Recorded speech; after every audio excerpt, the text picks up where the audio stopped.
and we are beginning our regular meeting of the City Commission, Monday, September 9th, 2019.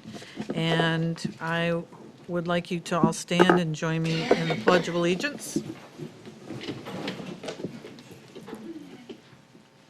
I pledge allegiance to the flag of the United States of America and to the republic for which it stands, one nation, under God, indivisible, with liberty and justice for all. Thank you. Tonight, our invocation is by Pastor Nathan Babcock. Thank you. Good evening. Good evening. Let's pray. Heavenly Father, thank you for another day of life. We continue to ask your blessing on the Buchanan community as kids and teachers and administrators have gone back to school. We ask your blessing on those lives and those buildings, those places of learning throughout the school year. We pray for our businesses, business leaders as they make decisions and do their best in this community. Give them wisdom. We pray for those who are in need, who are hurting, that you lift them up and help us as a community to continue to lend a helping hand in whatever way we can. We pray for this commission, the business that's before them, that they would seek and abide by your wisdom as well. We ask these things in the name of Christ. Amen. Amen. Thank you so much. We don't have any special recognition this evening, so we will go on to roll call. Could we please have the roll call? Moore, Here? Dennison, Here. Downey, Here. Turney, Here. Whedon. Here. You have a quorum, Your Honor. Thank you. Citizens are allowed to, up to 3 minutes to discuss any item that's on the agenda at this time. So if anyone would like to come make public comments, now's the time to rise and come to the podium.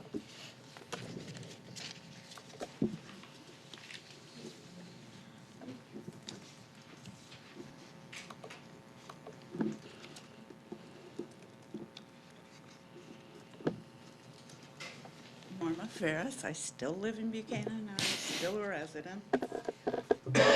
Your public hearing, I'd like to have a summary of that, not just approve the minutes. So we can hear it on television or whatever else you guys do. And then why are we getting another well field? What's wrong with that well? Then, what is happening up at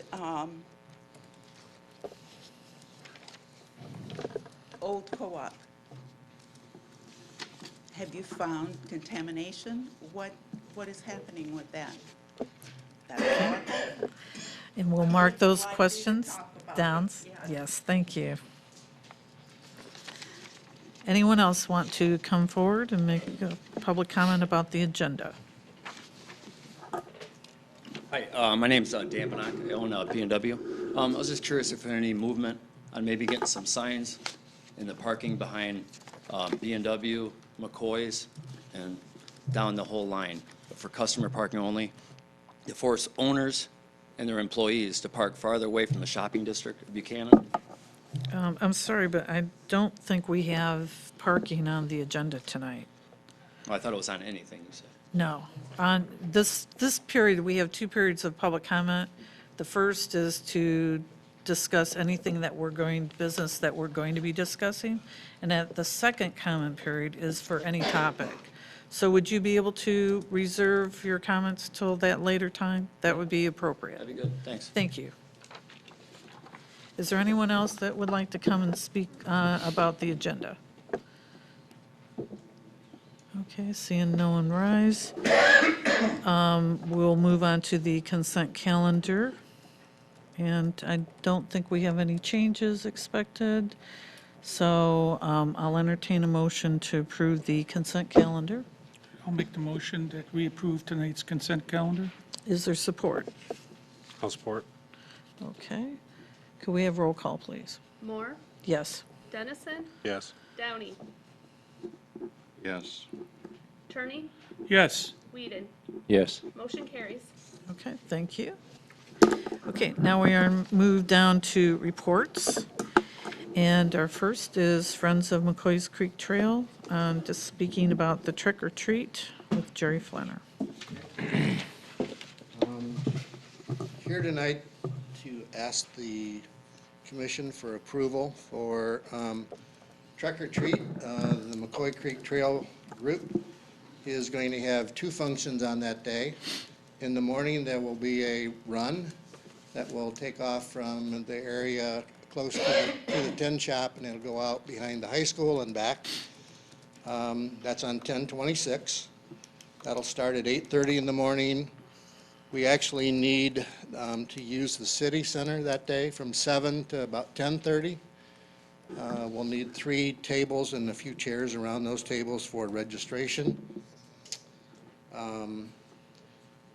And I've asked Rika McCarty, who's in charge of that, to come down and fill out the forms for the street closure and put up the banner. So I don't know if she's already done that or not, but I've contacted her tonight and asked her to do that.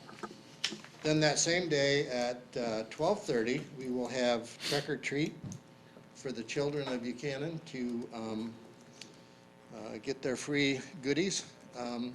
We've already worked out with the police department to help us get people across the street. We've talked to Clark Lab. They're going to allow us to park in their facility again so we don't have kids crossing the street down there and trying to avoid an accident. And we would ask the police again on that day to put no parking signs up on Shermer Parkway, because the last thing we want is a kid dashing across there and to have a bad accident. So that again will be from 12:30 to 2. And I don't know if I need to ask permission from the commission to have that, or if it's just a report. If I'm allowed, I have 2 other events I would like to report on. I just left a meeting with the Scarecrows group. We are going to have, and I'm helping them plan this year, a Scarecrow Festival. There will be a Scarecrow Festival this year on October 12th. It will be at Lehman's, in and around Lehman's, and the use of the duck pond. That will be from 9 o'clock in the morning until 3 in the afternoon. We plan to have kids' games. We're going to have like a turkey bowling thing with a frozen turkey, and there'll be bowling. There'll be face painting for the children. There'll be an apple dumpling workshop. There'll be a scarecrow workshop. We're trying to get crafters to come in, so right now I think we've got 3.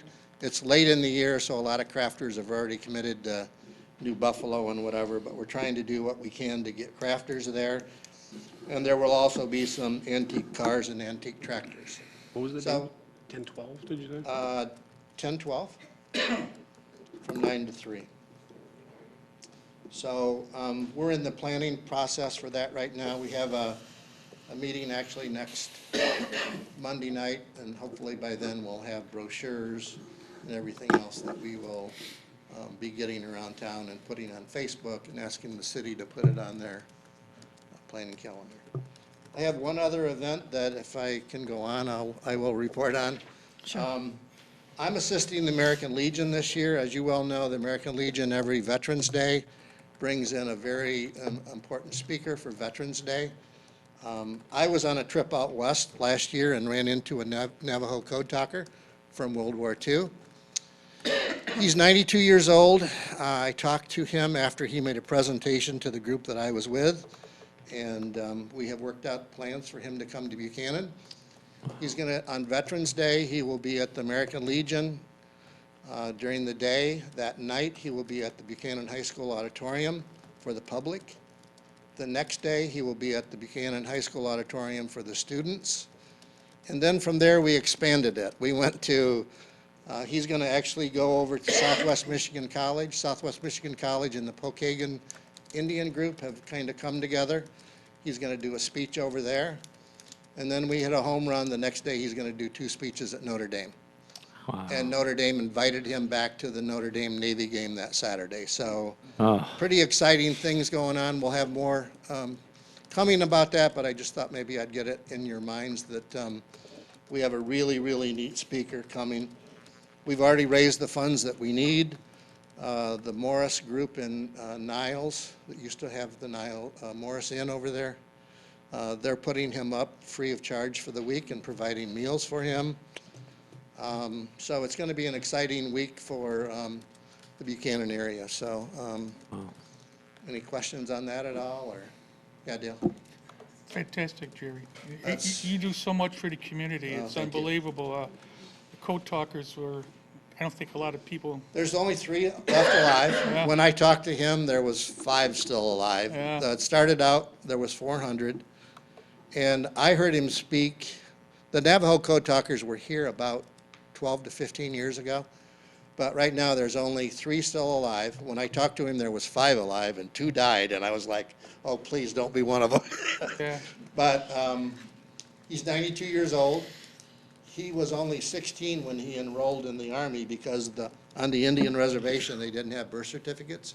So his cousin lied for him so he could get into the Marines. yeah.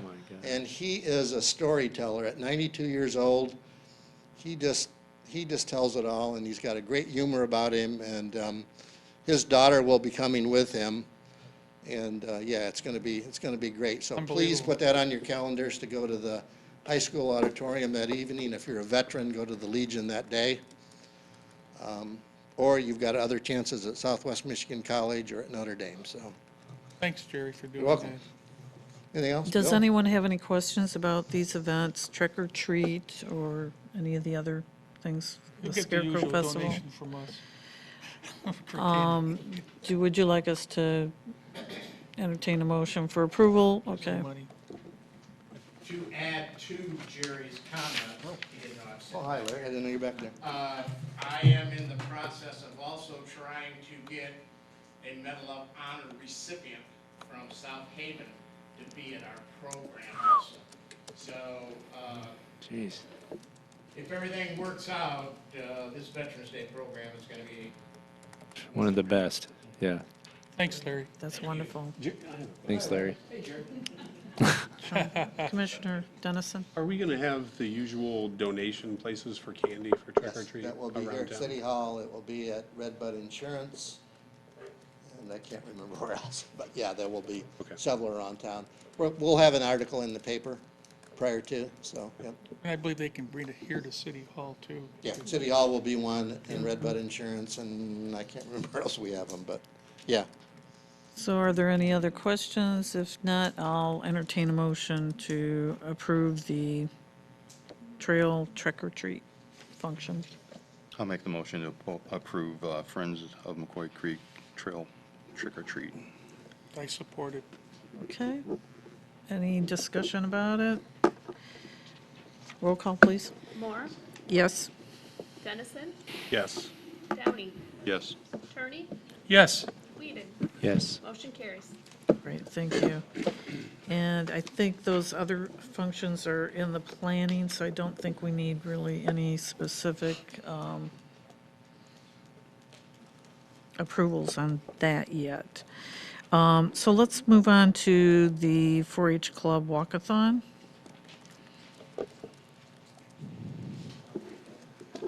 Hello, everybody. Hello. My name is Charity Hackett. I am the coordinator for a club called We Can Ride.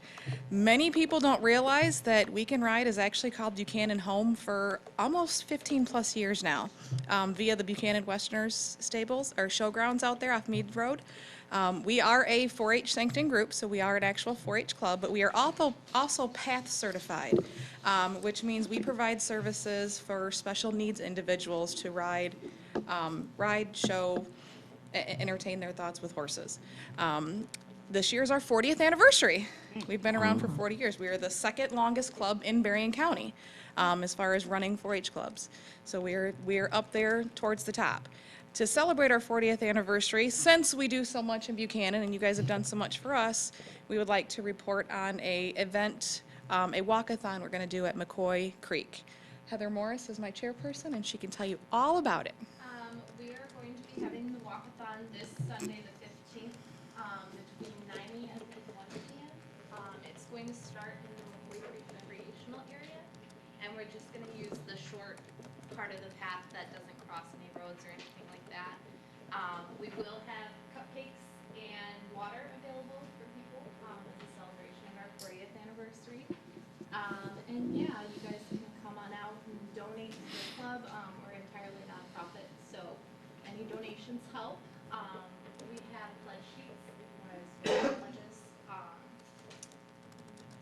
think you covered it all. Yeah. That's it. Do they register at, They Ed? can, we'll have registration papers available there. Okay. I have some set up at my work in Dwazek, and that will be great that. We also did the, farmer's market this past weekend, so we handed out a few registration forms there too, but we'll make sure to have some at the event. Okay. There's no pre-registration. Oh, You can okay. register at the event. Is there a cost to register? Or? The walk itself is all by donations. Okay. If they pledge or donate more than $35, we do have T-shirts. Oh. The commemorative 40th anniversary T-shirts. Excellent. Yep. Great. For Week and Ride. Are there any questions from the commission? I think it's great. Okay. Wonderful. Thank you for Do having we us. need any kind of bill for any approval for the using the trail? Do we need, okay, Already approved by the committee. okay. All right, well, as long as everything's fine with them, that's great. Thank you. Thank you. Thank you, guys. Thank you. Thank you. Okay, and now we are to Buchanan Scarecrow Charities and the presentation of a wonderful check to the police.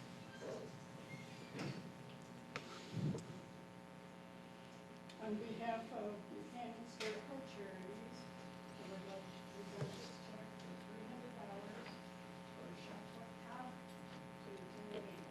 Thank you very much, Terry and the Scarecrow Committee. We greatly appreciate this. This $300 can go a long way touching children's Christmas. For those who don't know about the Shop with Cop program, what it is, it's a program where the police department picks kids in the Buchanan School District. We actually go out the day that we do this, we go and pick them up in squad cars. Thanks to generous donations like the Scarecrow, we've had so many that we've had to have the fire department help us transport them to Walmart. So what a great day to start off. You got a free ride in either a squad car or a fire truck to Walmart. Each kid gets X amount of dollars to spend on themselves. A lot of the kids, believe it or not, when they find out how much money they have, purchase gifts for either their younger siblings or their brothers or their sisters, even their moms and their dads. So it's a great project. We've done it for many years. We couldn't do it without the community of Buchanan. The police department, all these funds are donated to us. And we appreciate that, because like I said, we couldn't do it without the community. It's a great program. You'll be hearing more about it. We always try to push it out there, and we invite the commission to join us on that day. It's a lot of fun. And again, thank you, Terry, and the Scarecrow Committee for it.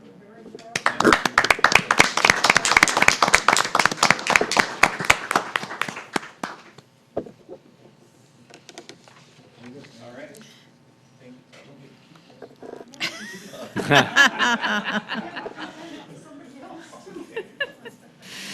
Thank you so much. That was very wonderful. We appreciate the support.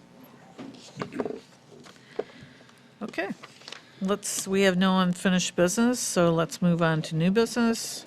Consider the approval of maintenance and full cleaning of the water well number 4A by Peerless in the amount of $13,500. Bill?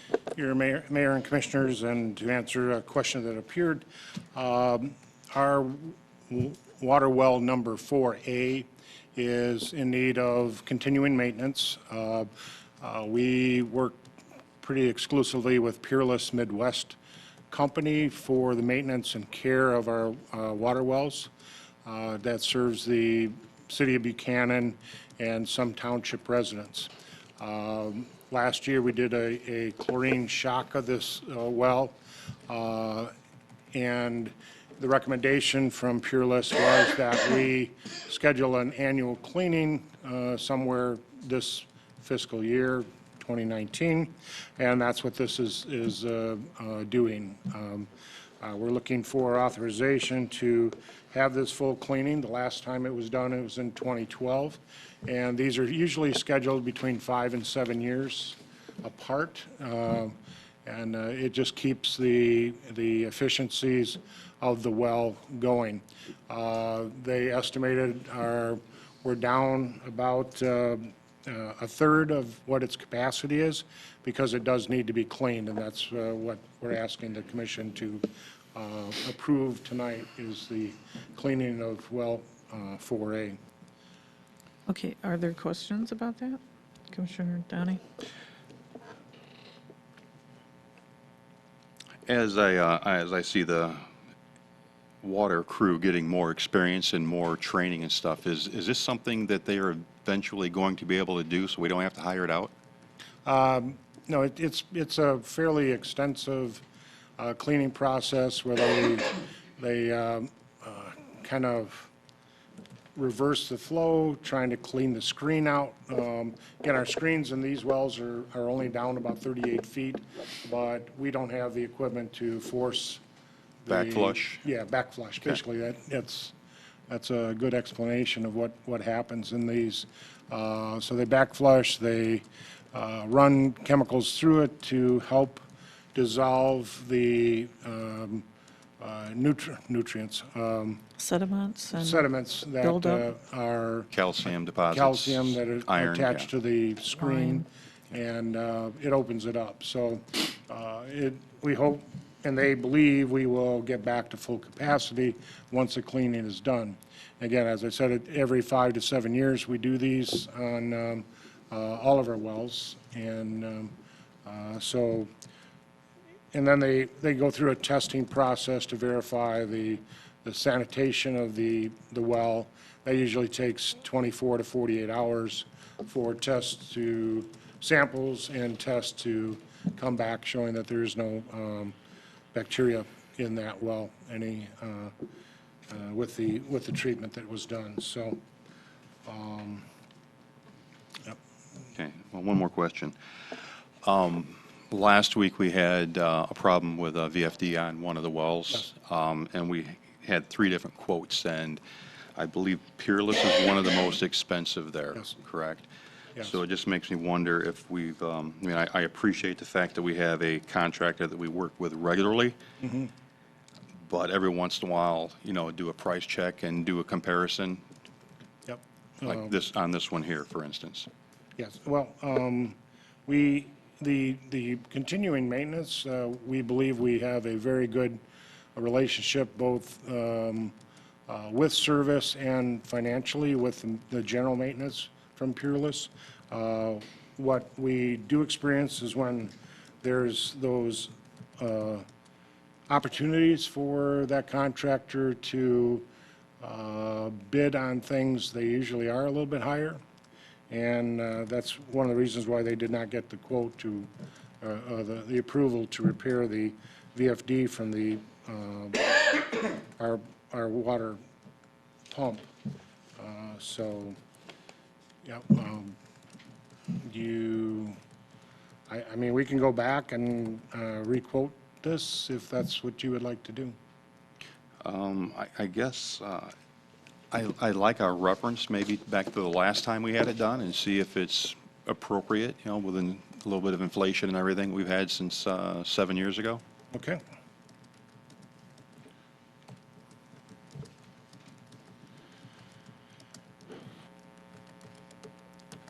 Commissioner, are you done, Yeah, I'm done. Commissioner Dennison? It seems like a recurring theme in the city that there's a lack of maintenance on equipment and facilities until something breaks, and then we have to spend an enormous amount of money. So I did a bunch of reading this weekend on wells and pump rehabilitation, which I didn't really want to do, but needed a better understanding. One of the articles I found from Waterwell Journal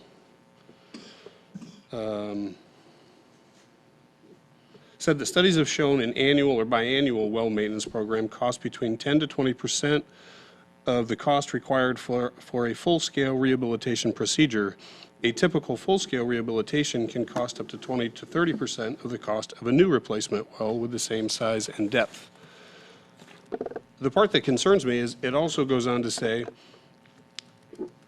a well should generally receive some type of maintenance if the yield or specific capacity falls to or is more than 2% or 5% from its new or previously tested state. It should be rehabilitated if the yield or specific capacity declines more than 20%, 15 to 20% from its previous condition.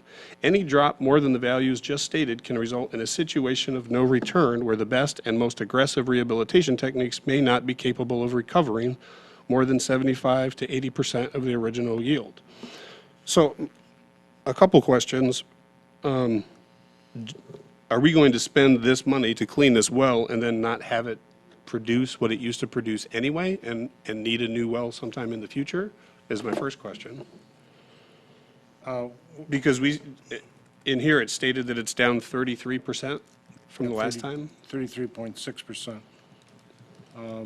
It's my understanding that they expect it to return to its full potential after this cleaning. So I can only pass on that information that we get from Peerless Right.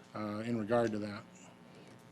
But you have, that's a good article, and I have no problem in addressing that with the staff.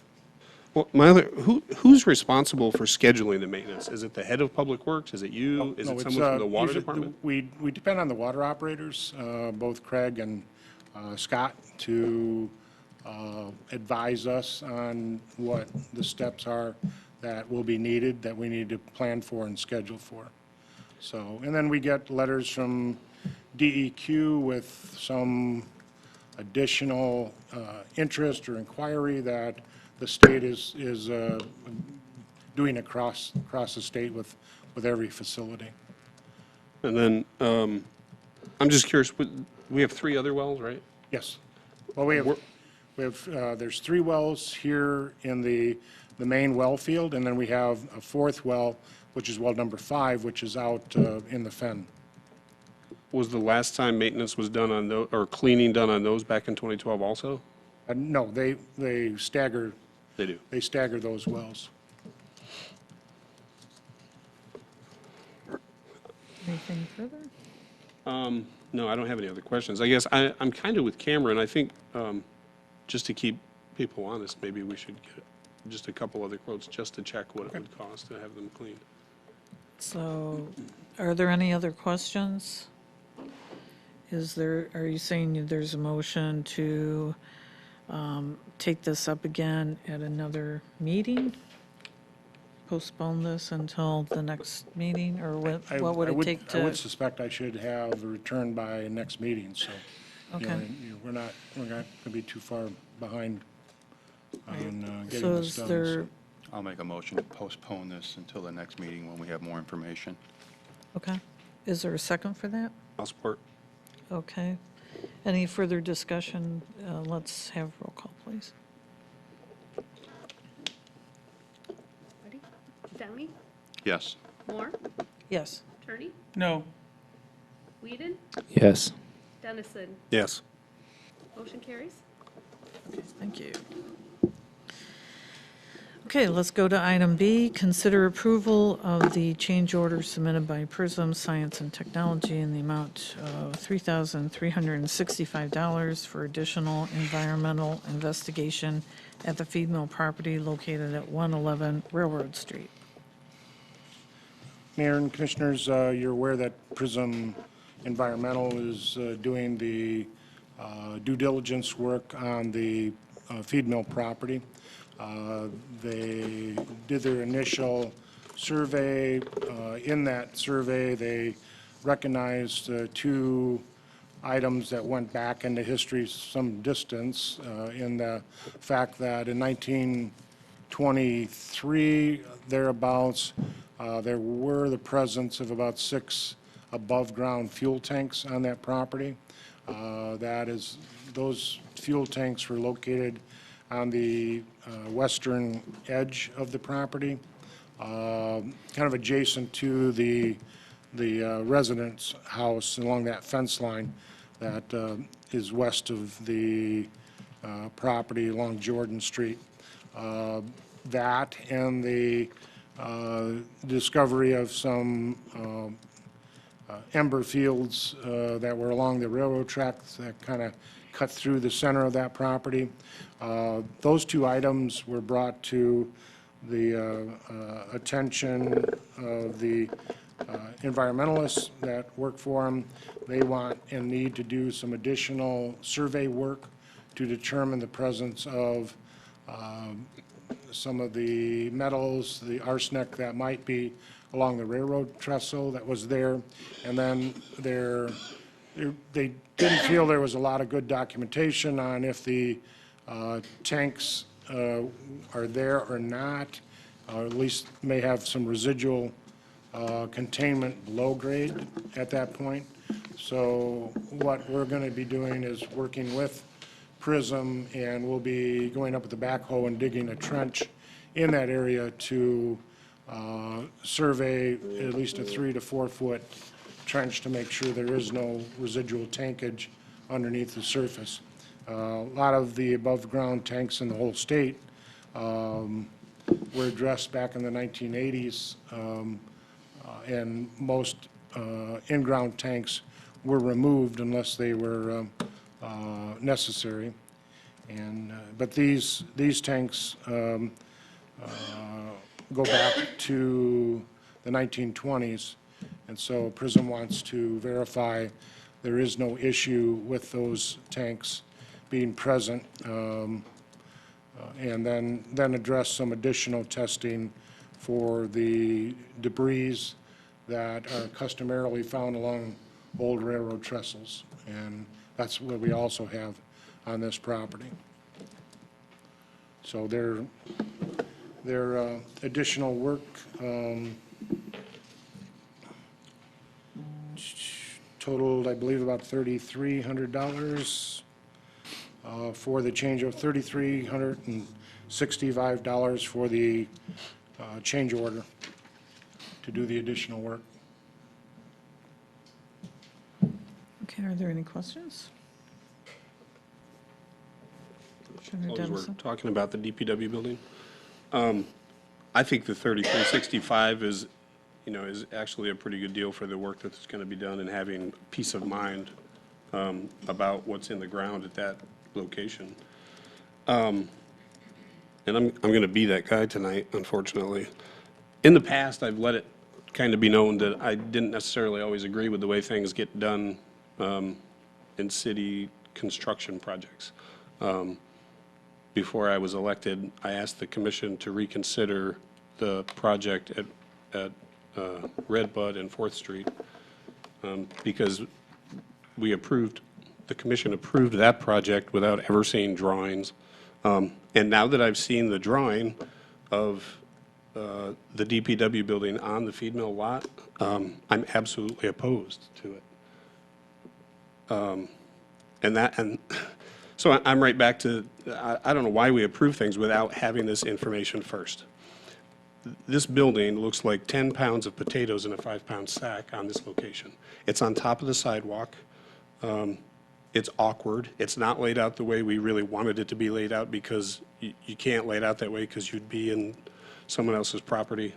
So I took the liberty of laying out the DPW building in a 160 by 150 building and putting it on top of the existing building. And this is just my opinion, but looking at that and seeing the amount of room around the building makes a lot more sense to me. That's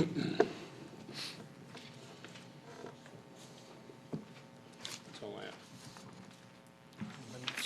Anyone have any other questions? Commissioner? So, Sean, thank you for that information, and thank you for doing the due diligence to show us what it would look like on the current location. And if the public's not aware, and if you go online, you can see that it's currently in the floodplain, right? That's been brought to our attention numerous times, right? We're fully aware of what the potential for the floodplain is in Buchanan. And as much as Sean is concerned and questioning why we approved something before we had a full knowledge of what the potential was for that location, I thought it quite curious that we moved so quickly to get the feed mill. We moved so quickly to get the DPW drawings from Pearson. We moved so quickly to have information from PRISM. But during our short stint from November to current, we didn't move so quickly to find this information out to move it to River Street, right? We had renderings, we didn't like them, and then we retracted and we redrew them, and then we had multiple discussions, and then just coincidentally, River Street became available, right? And then it was put before the commission that we would approve it, so we approved it. Then other information and discussion was brought from the public about what the potential for that site could be. Now, as many of us know, none of us is as smart as all of us, right? Not one of us is as smart as all of us. So it begs the question, did we do our due diligence to see the potential for the DPW at this location? Chief, I thank you for the information you gave to us this week for the cost to raise the bed, right, to raise the foundation, to go above the floodplain, and the cost associated with that. But I think I'm along, and I'm safe to say that Sean, I have to agree that I think that we're still in question as to the validity of our agreements to go on what information we had, and do we look at the potential of retracting that agreements. Anyone else want to make a comment? Dale? I just wanted to bring you back to what our business item is like approval of the change order for Prism Science and Technology for this additional environmental investigation. So you're bringing up like a kind of an issue that is I did sidetrack tangent. this. I apologize, but since But we're I on the mean, subject, yeah, so I understand where you're heading, but I want to bring you back to this topic so we can, you know, I would make the discuss motion this. to approve the change order submitted by Prism in the amount of $3,365 for the additional environmental investigation to feed mill property located at 111 Railroad Street. Okay, is there support? I'll sup- I'll I'm support. sorry, Okay. All right, any further discussion about this item here, about the change order? Okay, so let's have roll call, please. Dennison, Yes. Whedon, Yes. Moore, Yes. Downey, Yes. Turney. Yes. Motion carries. And Bill, I'm sure you'll take those other comments into advisement, and perhaps it may need to be like another work session of some sort, so we can do more of a comparison. Okay, thank you. That's fine. Okay, so let's go on to item C, consider approval of a benefit concert at the Common for Sunday, September 22nd to benefit RAM.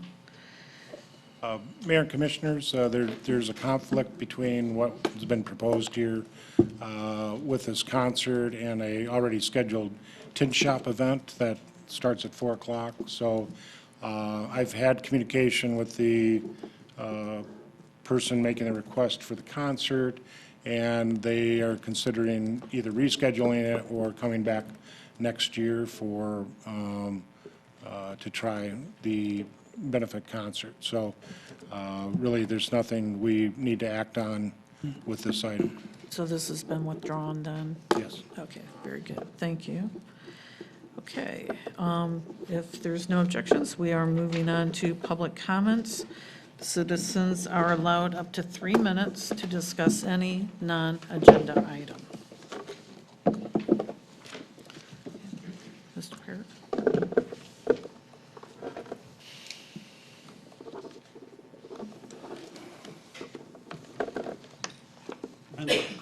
Randall Piet, 312 West Chicago Street. I would first of all like to ask Pat for her definition of the powers of the mayor compared to commissioners. The charter says basically first among equals, I think.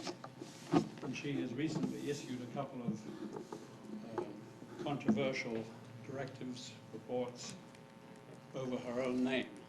And is she speaking for herself, or is she speaking for the city? Could you answer that? I'm here to listen to your comments, and I will make my comments later. Next one is, among the requests the mayor made was the money spent on the DDA in a typical week, asked them to summarize all their information, and it sounded like that was a bit like they were complaining about Dan Vigansky talking to employees of the city when he shouldn't. In fact, he was okay. He was a commissioner and he asked their opinion.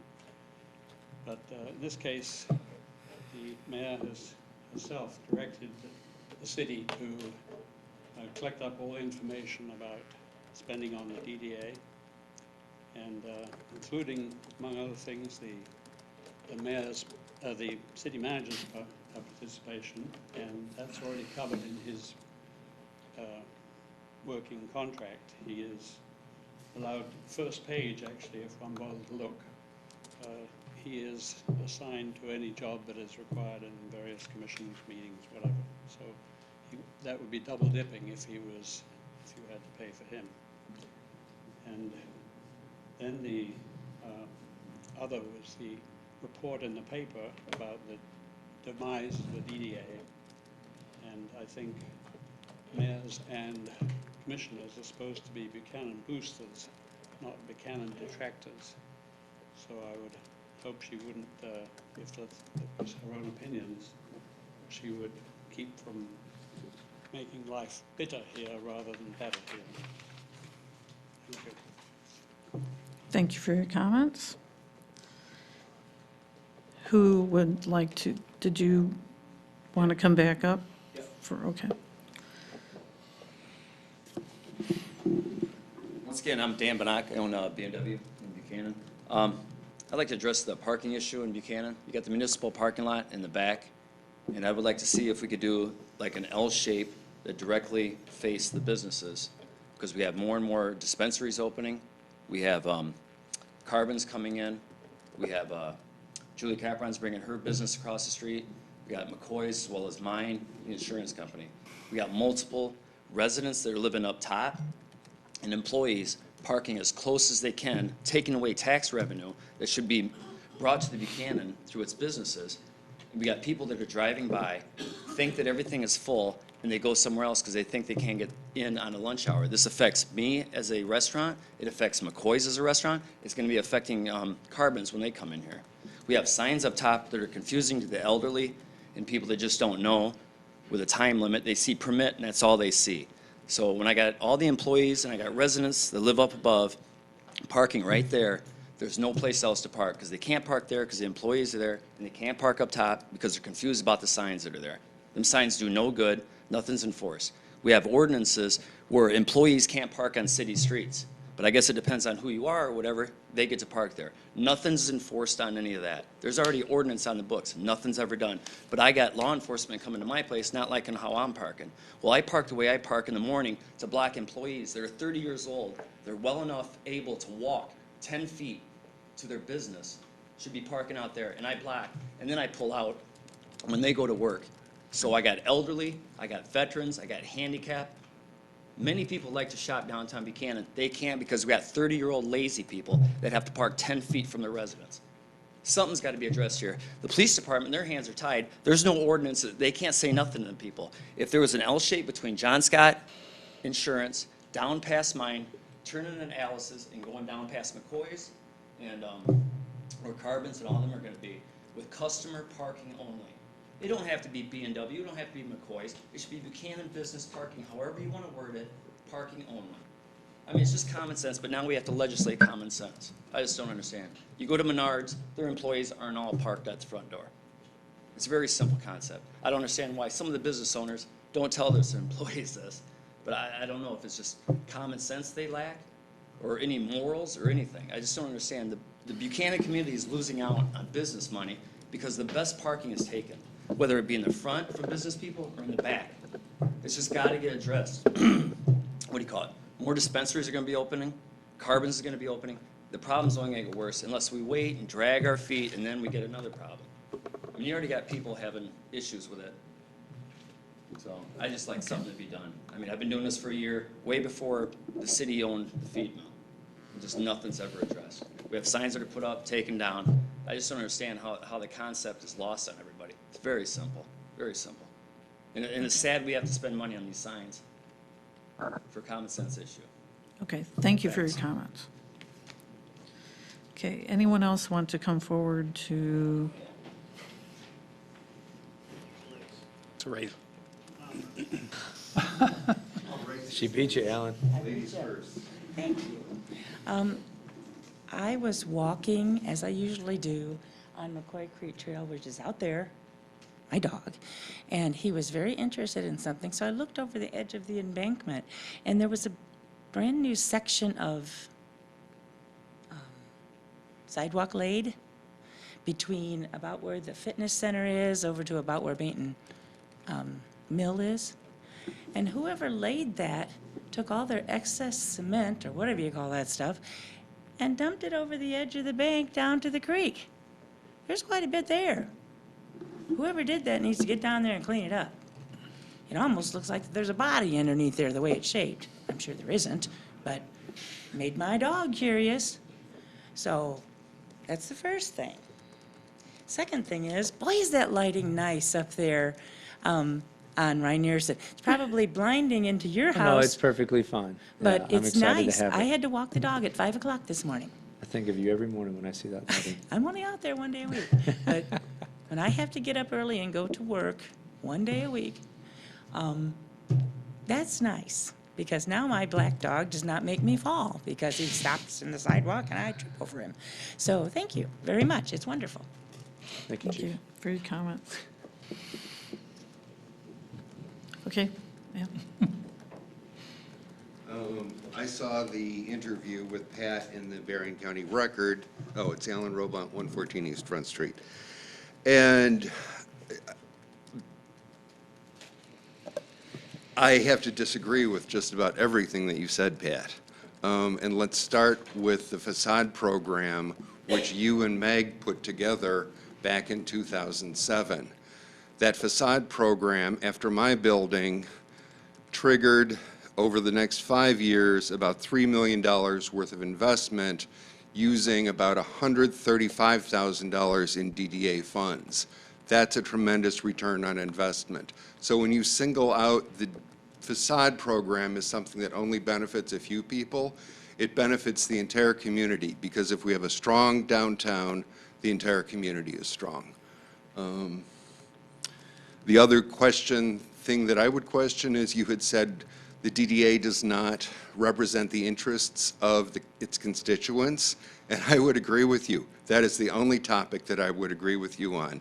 We have never, ever, ever felt that the property owners in the DDA have their interests being represented by the DDA. The DDA has been controlled by you and Bill Marks and Meg Mullendore. You chose the executive directors. We had Deborah until the incident, then we had Donna Southwell, then we had Deborah again. I don't think you should be trying to kill the DDA, which is what everyone feels your interview was suggesting. Thank you. Thank you for your comments. Anyone else want to come forward? Hi, I'm Dan Bianski, 103 North Detroit, Buchanan, Michigan. I'm going to ask a question. I don't think it's on the agenda. I'd like to know what the amount of the 11% in our water bill increase is, dollar amount, because I've made some suggestions as to where we could get that money from. I tried to make the meetings. It wasn't posted, and it was changed 3 times. And then the other thing, the DDA, when I became commissioner, I was very much against the DDA till I did some real serious investigating into it. And as far as looking forward, history does repeat itself. That's why we have history books. If we don't clean this mess up, which is a mess, it's a competition between City Hall and the DDA. And I'm sorry, gentlemen, City Hall's at fault on this. Completely. They thought it was a piggy bank. They raped it. They stole from it. Can't say embezzled from it, but very close. The ethics were outlandish, and the committee members on the committee definitely are guilty. They didn't stand up and say no. But on the other hand, There's a lot of intimidation just by this building. You add a cop to that, that makes it a lot worse. The general public is intimidated by police officers and City Hall. Now, this is nothing against the boys in blue, so I don't want it to go there at all.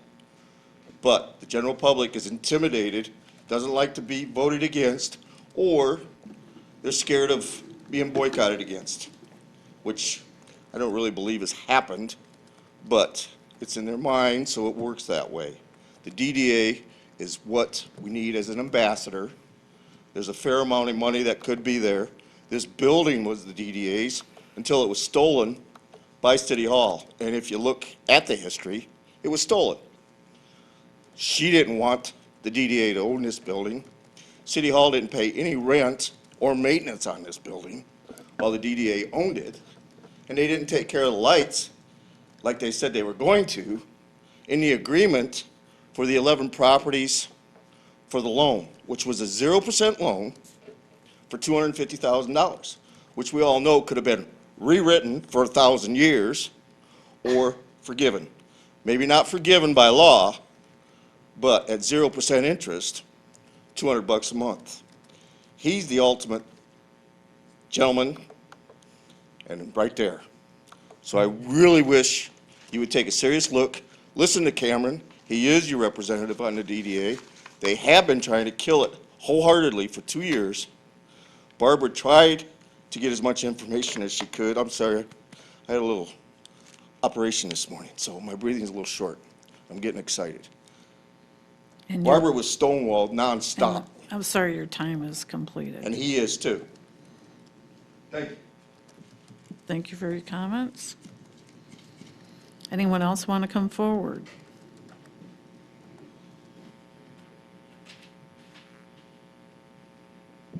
Are you okay, Dan? Do you want some water? No, I'm fine. It's just breathing issues. Okay, just checking. It's just breathing. Anyone else want to do comments? Okay, seeing no one rise, let's go to the city manager. I'm all set. I thank the Scarecrow Committee for the donation to the Shop with a Cop program. It is a very positive thing that occurs. We end up with 15 to 20 plus kids we provide some type of a Christmas for during that time period, and we do exist only on those donations. No tax money is used for that program. So that's all I have to add. Okay, thank you. Commissioner Whedon? Thank you, Mayor. I'll make it short and sweet. I think, first of all, Dan, thank you so much for, Banak, thank you for bringing up the parking issue. I think it's an issue for every business owner, right? We have individuals coming into your businesses. Alan, we have people coming into your businesses, and there's not much parking on your side of the street, on the back side, right? They can park near the library. As much as the glamour is not in parking, right? And it's not something that is going to get us on the front page news. It is something that we definitely need to look at. As he clearly pointed out, we need to come up with an ordinance if it is necessary. We had a discussion at the last meeting about 10-minute parking, and that didn't seem to work. But I think the business parking only, we definitely need to look into, because the individuals who do live in those apartments above the businesses in those units are going to continue to park there, regardless of what happens. And if we don't have an ordinance in place to prevent that, as Dan stated, we're going to lose business, because there's only so much parking on the street, there's only so much parking in the back, and it seems trivial in the midst of everything that we're dealing with, but it is a significant issue when we think of revenue that needs to come into the city and places to park. So I look forward to further discussions of that from the individuals on the commission about parking, which seems to be a very simple thing in the midst of everything else. But that's all I got. Commissioner Attorney? Thank you, Mayor. Just want to remind people there's a Planning Commission meeting on September 17th at 7 p.m. at City Hall. It will be a long meeting. We have a lot on the agenda. We have a couple footprints from buildings to be looked at and approved. We're also going to be, I believe, not voting in, but recommending to the commission here approval of 2 people to fill vacancies on the board. Also, the landfill will be meeting on September 18th at 5:30 at the landfill. I do not have any of the current agenda that's going to be presented at that meeting, so I can just tell you the date and time and where that meeting's going to be held. Public's welcome there. The third item, there was an interesting letter in the paper from Thomas, I think I'm pronouncing that right, Fellner, I think you? Fellner, I think, Alan, you know him. Yeah, he's a retired scientist. Chairman of the chemistry department. Right, so I know Randall has brought up several issues about the Roundup cancer risk. Well, his response to that was Roundup cancer risk is small. A recent anonymous comment in the paper criticized the city for using Roundup, stating that this herbicide causes cancer. Although a jury in California awarded a person with cancer $200+ million for this reason. Juries do not decide science. There are several exhaustive studies that indicate that the possibility of the herbicide of causing cancers is extremely small. The agricultural health study published in 2018 that included 50,000 people in the U.S. with the highest exposure over 10 years showed that the risks of cancer and non-Hodgkin's lymphoma is extremely small.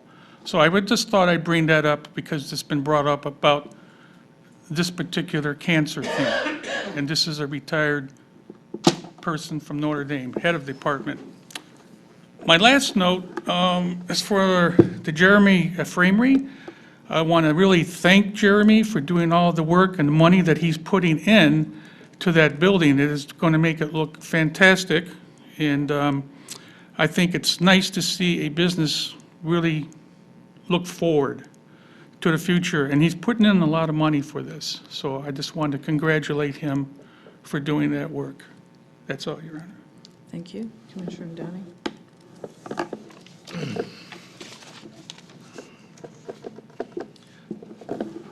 Bill and I had a talk today, and in that conversation, he said there was kind of a lack of communication between him and I. And in that conversation, I asked him to clear the record on something, and I was hoping that would have been done today. Didn't happen. Moving on. Dan, as far as the parking, I still believe there needs to be something done here. I think there's one handicap parking spot behind your building, and I know that Alice uses that typically, right? Sometimes. Which, I had a customer on Sunday, and I watched this guy take 10 minutes to get from the car right outside the door into my building. So I know you're paying there, and that's only one spot, but I'm thinking we might be able to, work something out here if we put our heads together. I'm thinking that as far as the downtown street parking, we go back to chalking tires. I know you said there was a federal law. Was it a federal law that was passed recently that said no chalking tires? Court challenge. Court challenge. It was appealed. If something like that is appealed, that means it stands as is, correct? No, they haven't decided it. There's a standing ruling that marking of tires is considered an illegal search. So they're appealing. until it gets repealed, that's what we have to go by. So Isn't there an appeal in progress? there is an appeal in So doesn't that mean it goes back to the way it currently stands? No.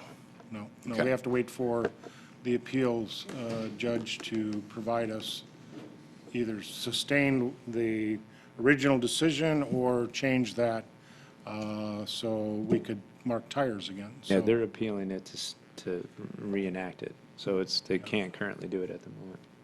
Okay.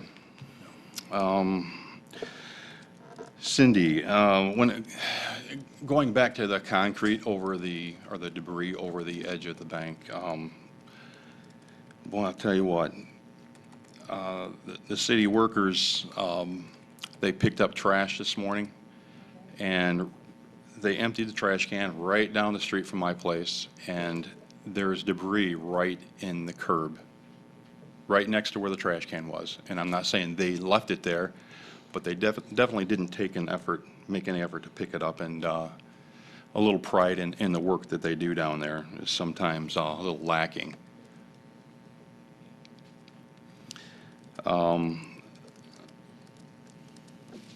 I tried earlier, or actually late last week, to get the DDA on the discussion about the situations going on with the DDA. And I'll tell you what, I'm very, very disappointed that we gave information to the city attorney almost a month ago now, and he has sat on it, and we have needed to get this resolved for a long time. I think the DDA should stay. It has a definite purpose in this city. I know a lot of the buildings are between 150 and 160 years old. So the current owners haven't owned them for a long time, and they will hopefully be there a long time after we're all gone. So it's up to the DDA to help keep these buildings in good shape any way they can. That's all I had. Thank you. Commissioner Dennison? Good luck. Right. Which one do I start with? I mean, I agree with Dan. I find the parking thing crazy. You know, why a business owner would want to waste those spaces by parking there themselves when they can have customers parking there, I don't quite understand. But I'm completely opposed to government trying to fix people's problems. I don't think government can or should fix people's problems. Moving on to the DDA. I don't know, you know, I'm not on the DDA, and I don't know enough about it to speak intelligently, so I did a lot of reading on that subject as well this weekend. And I'd like to request for the commission, if we could get the original plan from 1984, if we could get the amended plan from '07 and the amended plan from 2015, please. The links on the website do not work.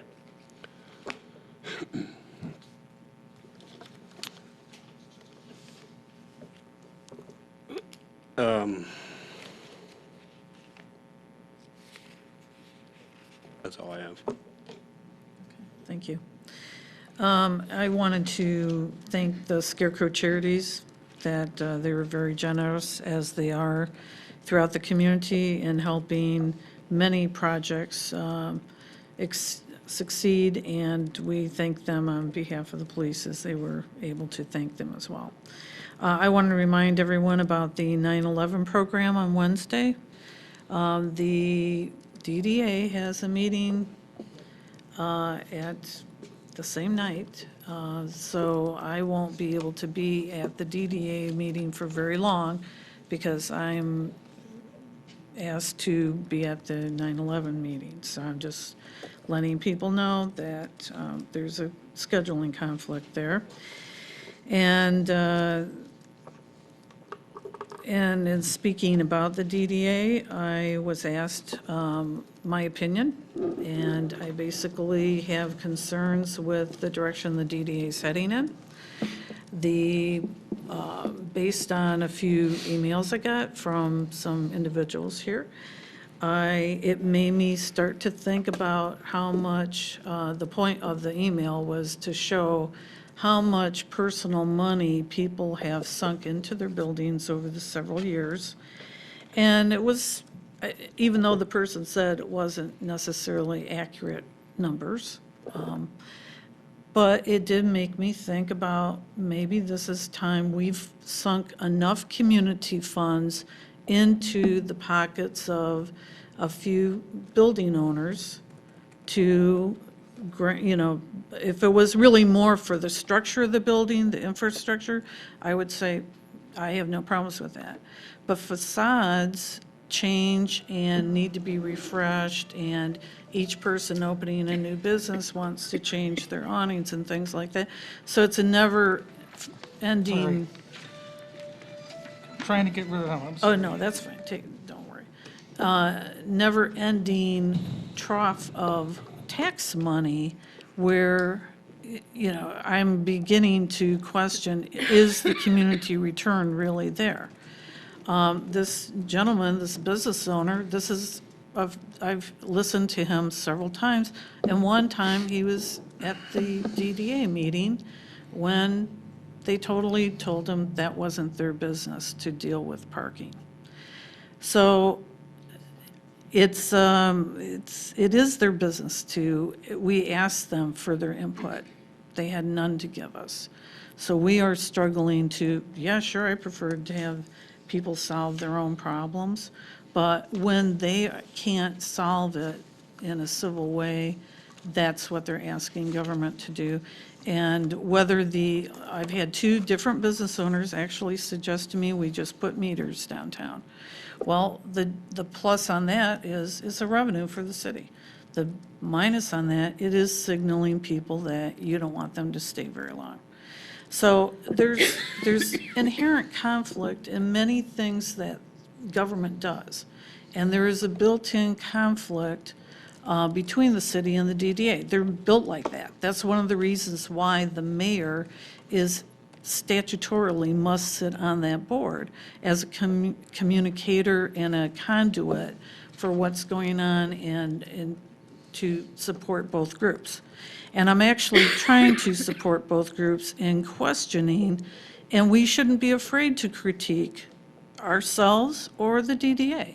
We shouldn't be afraid to look at that. Is that program that I brought here the last time I was mayor, and I sat at the DDA table for 2 years, brought that program here, is that still needed to this day that we put that money into that category?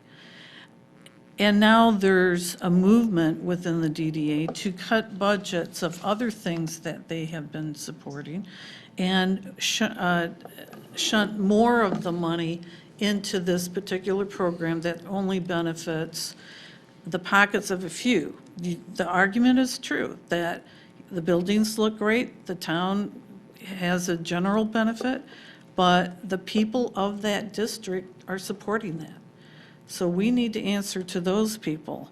Maybe it's time to turn the tables and to identify other property owners within the DDA district and bring in a code enforcement mini grant where if someone's having trouble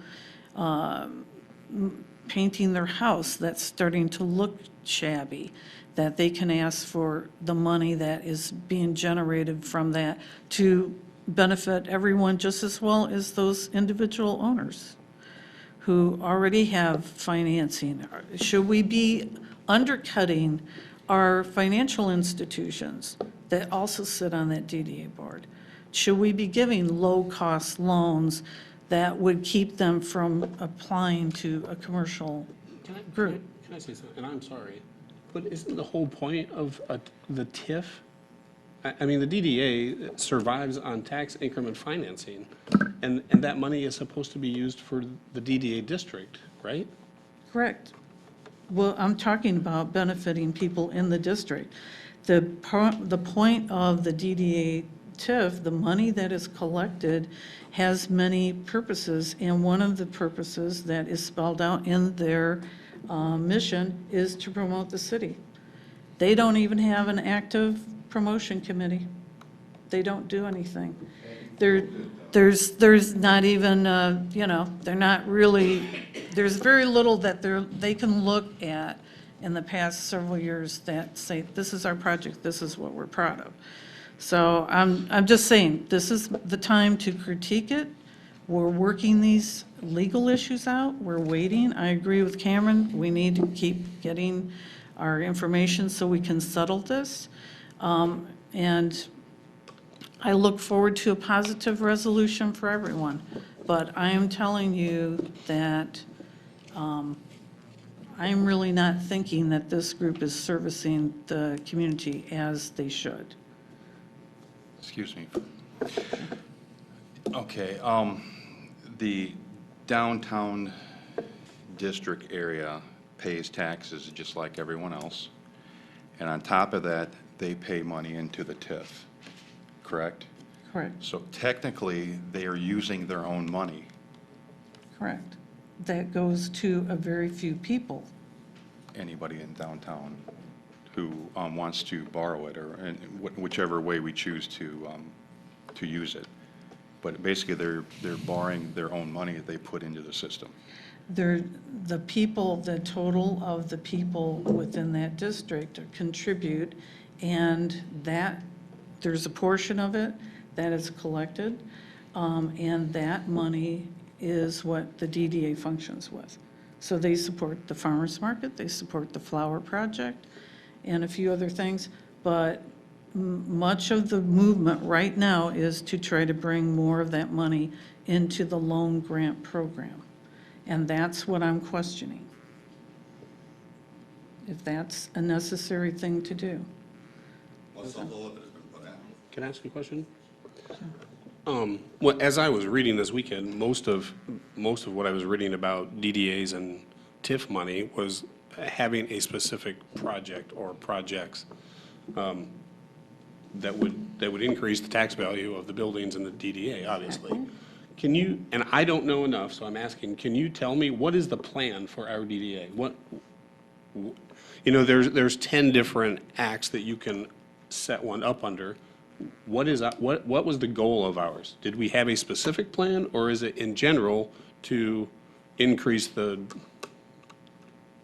Well, the whole point of a DDA is to revitalize your downtown.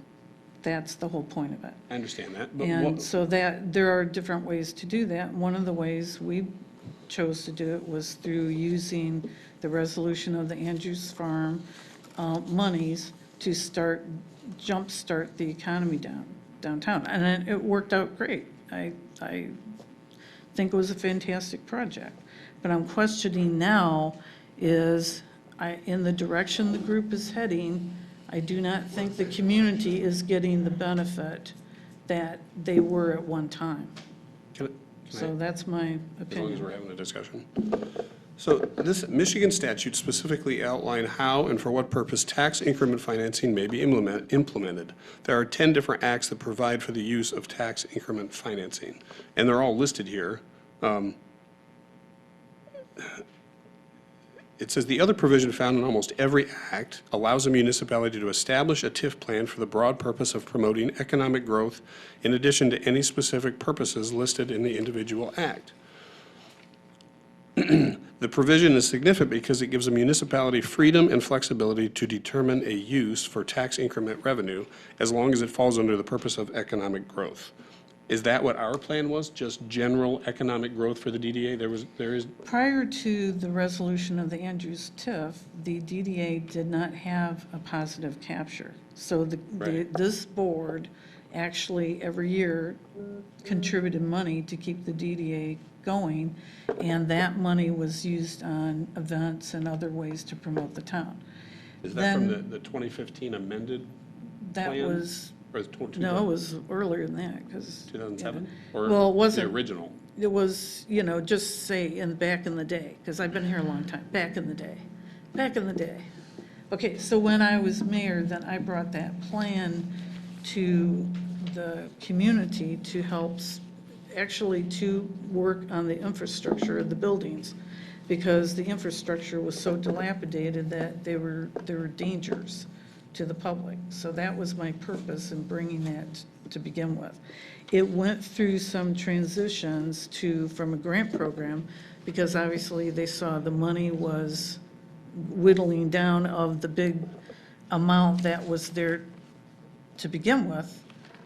And then now that money is basically gone, and it's now taken a portion of the yearly income that is derived from the taxes from the people in the district.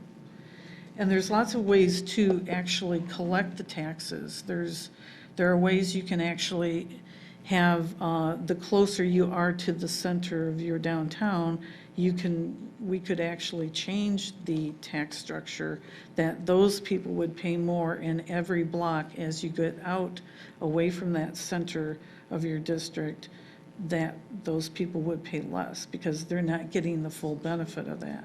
So there's lots of ways that the state allows for those taxes to be derived. But my question is, we are still working on the relationship between the DDA and the city while we're waiting for our legal opinion. And I'm just bringing up that I think we need to start looking at a lot of other things within that relationship. So that's my opinion. That's what I'm going to ask questions about. And as we work through these problems, I'm very supportive of the businesses. I was the one to try to bring the parking situation to, so I am trying to do my best to represent the city, but I want to represent everyone and have everyone have a fair chance at gaining the economic benefits of the city. So, Can I throw one more thing out there when I was reading this weekend, one of the interesting things I saw was that a commission can place their planning commission as the DDA. correct.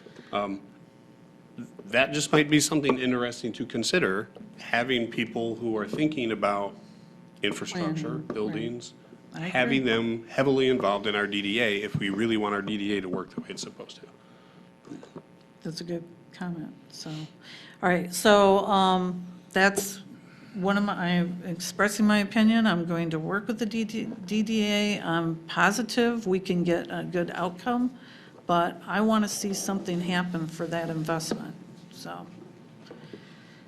And with no further business, let's have a motion to adjourn the meeting.